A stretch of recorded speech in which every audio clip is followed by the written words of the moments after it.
Hello everyone, part second of chapter 4 of spectrum की book का modern history में expansion and consolidation of British power in India, ये हमारा chapter का नाम है।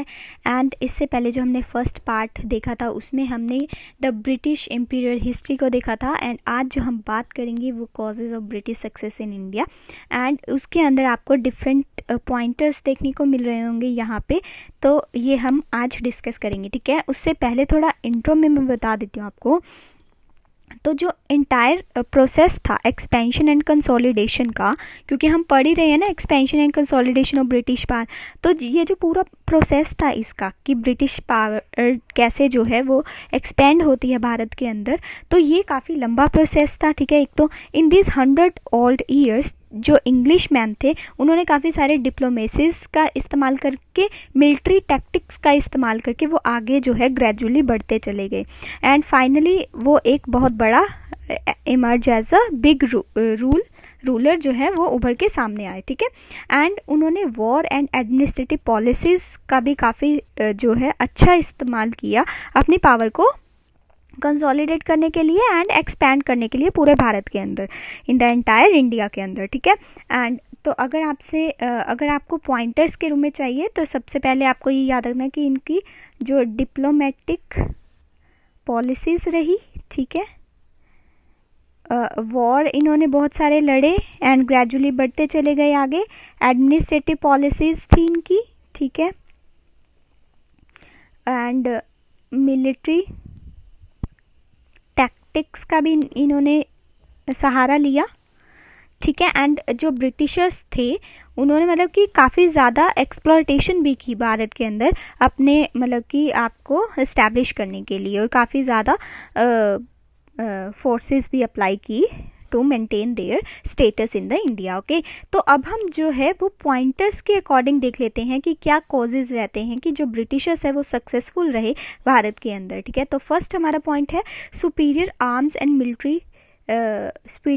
Military and strategy. जैसे कि हमने यहाँ पे मिलिट्री टैक्टिक्स की बात की, तो यहाँ पे इसका भी थोड़ा सा आएगा। ठीक है, तो इसमें हम देख लेते हैं कैसे इन्होंने आर्म्स इनकी कैसे बेटर थी, मिलिट्री इनकी कैसे अच्छी थी as compare to the Indian rulers, and उसके बारे में हम डिस्कस करते हैं। तो जो फायर आर्म्स थी जो कि इंग्लिश मैन द्वारा यूज़ की जाती थी, जिनके अंदर आपके पास आता था मस्केट्स एंड कैनन्स, ठीक है, तो वो बेटर क्वालिटी की थी as compare to Indian arms, जो कि इंडियन आर्मी में थी ना आपकी कैनन्स एंड मस्केट्स जो कि फायर आर्म्स थे, वो उनकी जो स्पीड थी वो लो थी एज़ कम्पेयर टू जो ये जो ब्रिटिशर्स यूज़ करते थे। इनकी जो फायरिंग स्पीड थी वो भी काफ़ी ज़्यादा अच्छी थी, एंड रेंज भी उनकी काफ़ी ज़्यादा अच्छी थी, मतलब काफ़ी दूर तक वो चलाई जा सकती थी। ठीक है, डिस्टेंस भी जो है वो ज़्यादा कवर कर सकती थी। लेकिन जो भारतीयों की थी, इंडियन आर्मी की थी, वो इतनी उनकी स्पीड भी अच्छी नहीं थी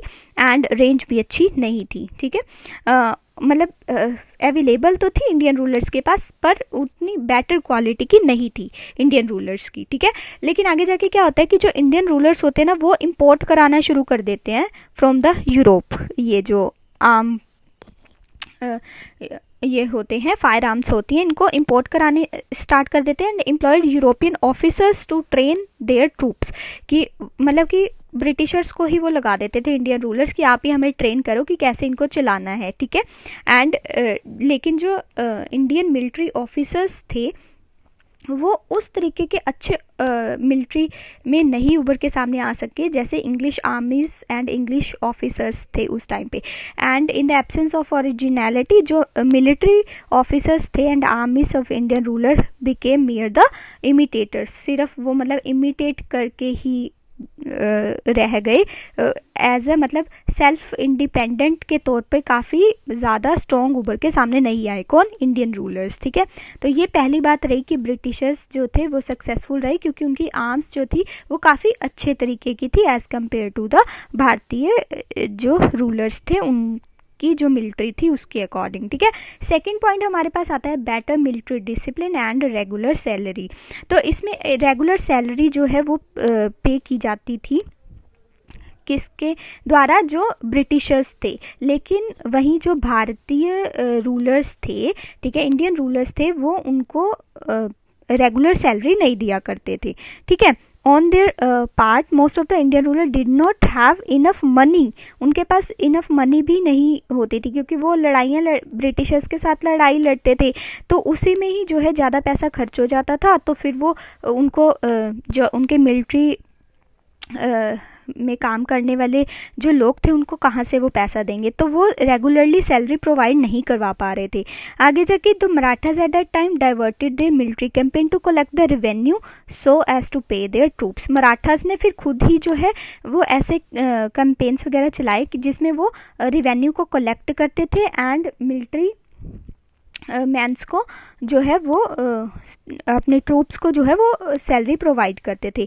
लेकिन आगे जाके जो इंडियन रूलर्स थे वो डिपेंडेंट हो गए ऑन द पर्सनल रिटेन्यूर और the rebel of the mercenary elements who were not amenable to discipline and could turn rebellion or join the opponents when the going was not good। ठीक है, तो इसमें मोटा मोटा सा यही बताया गया है कि इसमें जो है वो मिलिट्री जो पर्सनल्स थे उनको जो ब्रिटिशर्स थे वो रेगुलरली सैलरी दिया करते थे, बट जो इंडियन रूलर्स थे वो उनके पास बचा ही नहीं था पैसा कि वो रेगुलर सैलरी जो है वो प्रोवाइड करवा सके अपने मेंस को। ठीक है, एंड नेक्स्ट हमारे पास पॉइंट आता है civil discipline and fair selection system. तो ये भी काफ़ी इंटरेस्टिंग पॉइंट है, क्योंकि जो कंपनी ऑफिशियल्स थे एंड ट्रूप्स थे वो जो है किस चीज़ पे दिया करते थे एडमिशन या फिर एलिजिबिलिटी क्राइटेरिया उनका था। एक तो रिलायबिलिटी, स्किल होनी चाहिए, हेरिडिटी के बेस पे बिल्कुल भी नहीं था, कास्ट क्लान इन सब पे बिल्कुल भी नहीं था। वहीं जो इंडियन रूलर्स थे वो जो इंडियन एडमिनिस्ट्रेटर्स थे एंड मिलिट्री ऑफिसर्स भारत के, वो किस बेस पे अपॉइंट हुआ करते थे, आपका कास्ट, ठीक है, पर्सनल रिलेशन जिससे नेपोटिज्म भी बोला जाता है। ठीक है, तो ये चीज़ें चलती थी। और जो इंडियन रूलर्स थे वो मेरिट एंड एबिलिटी को जो है डिसरिगार्ड करते थे। ठीक है, वहीं जो इंग्लिश मैन थे वो इसी के बेसिस पे, मतलब स्किल होनी चाहिए आप में मेरिट होनी चाहिए, ठीक है, रिलायबिलिटी होनी चाहिए, तो इस बेस पे वो दिया करते थे जॉब्स वगैरह। ठीक है, तो वहाँ पे इंग्लिश मैन क्यों सक्सेसफुल रहे, क्योंकि फेयर सिलेक्शन सिस्टम जो है वो चल रहा था। अभी नेक्स्ट पॉइंट हमारे पास आता है brilliant leadership and support of the second line leaders. तो ये भी काफ़ी इंपॉर्टेंट है कि उनके पास जो है लीडरशिप जो थी, काफ़ी अच्छे जो है वो लीडर्स थे, जैसे क्लाइव हो गए आपके एंड आपके वॉरेन हेस्टिंग हो गए, एलिफिस्टन हो गए, मुनरो हो गए एंड डलहौजी हो गए। ठीक है, इनकी काफ़ी जो लीडरशिप की क्वालिटीज़ थी काफ़ी अच्छी थी। ठीक है, and the English also had the advantage of the list of the secondary leaders, जैसे कि ये सेकेंडरी लीडर्स में आपके पास आ जाएंगे जैसे सर एरे कूट, लॉर्ड लेक, आर्थर वेलेस्ली। ठीक है, इन्होंने एज अ लीडर होके नहीं लड़ाई लड़ी, बट एज अ इस तरीके से इन्होंने पार्ट प्ले किया कि ये अपने कंट्री की ग्लोरी को एनहेंस कर सकें। ठीक है, इंग्लैंड को ज़्यादा अच्छे तरीके से सुधार सके।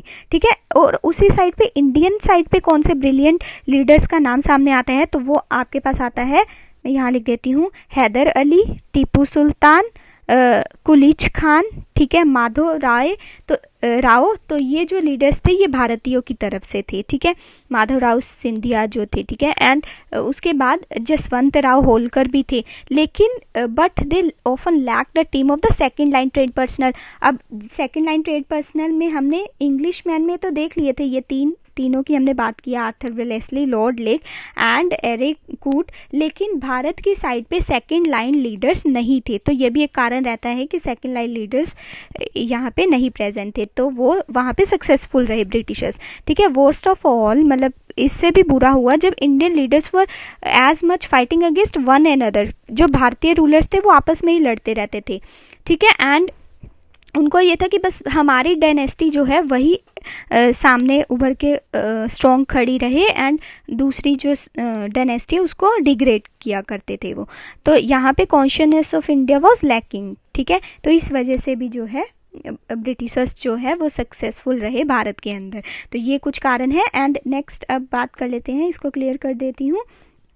नेक्स्ट पॉइंट हमारे पास आता है स्ट्रॉन्ग फाइनेंशियल बैकअप। अब फाइनेंशियल बैकअप होना बहुत ज़रूरी है अगर आपने किसी भी जगह पर सक्सेस हासिल करनी है।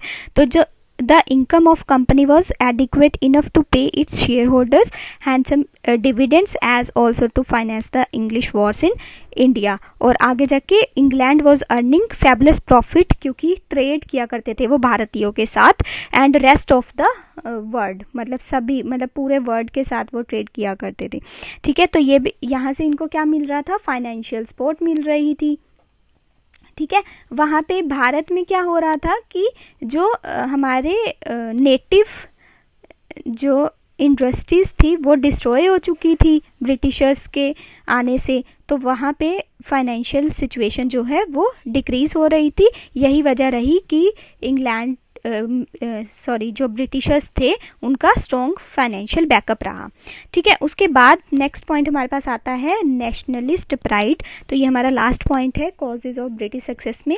तो जो इकोनॉमिकली थ्राइविंग ब्रिटिश पीपल थे वो उनके अंदर एक अलग तरीके का प्राउड था of national glory faced weak dividend amongst themselves Indians, क्योंकि उन्होंने देखा था कि भारत के अंदर जो है वो पॉवर्टी वगैरह है लेकिन नेशनलिज्म की भावना नहीं है, इग्नोरेंस है, रिलीजियस बैकवर्डनेस है. क्योंकि जहाँ पे मॉडर्निटी नहीं होगी, आप रिलीजन उसके बेसिस पे ही चलोगे तो बैकवर्डनेस तो रहेगी, इग्नोरेंस भी थी, लोग पढ़े लिखे भी नहीं थे. तो इस वजह से नेशनलिस्ट प्राइड उनमें नहीं दिखता था, जबकि यूरोप वालों में, मतलब ब्रिटिशर्स में दिखता था. लेकिन आगे जाके जब जैसे इंडिपेंडेंस की बात स्टार्ट होती है तो धीरे धीरे नेशनलिज्म भी जो है वो स्टार्ट हो जाता है भारतीयों के अंदर. ठीक है, तो ये सब कारण थे कि क्या कॉजेज रहे ब्रिटिश सक्सेस के भारत के अंदर. Thank you.